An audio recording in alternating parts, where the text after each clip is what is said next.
अगर आप ये वीडियो पूरी देखते हैं तो शायद आपकी वजह से किसी की जान बच जाए और सदका जारिया समझ के आगे शेयर करें।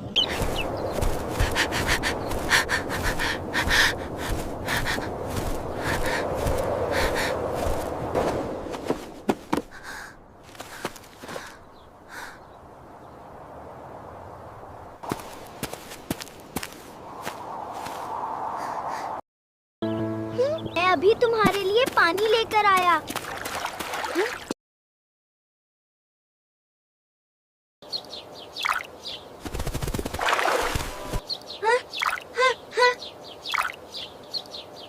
इसे तो मैंने बचा लिया।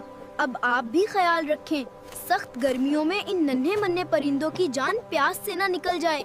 इसलिए बच्चों, थोड़ा वक्त नेकी के लिए भी निकाल लें और गर्मियों में अपने घर की छतों पर पानी रखें ताकि प्यासे परिंदे वो पानी पिएं और आपको उसका सवाब मिलता रहे।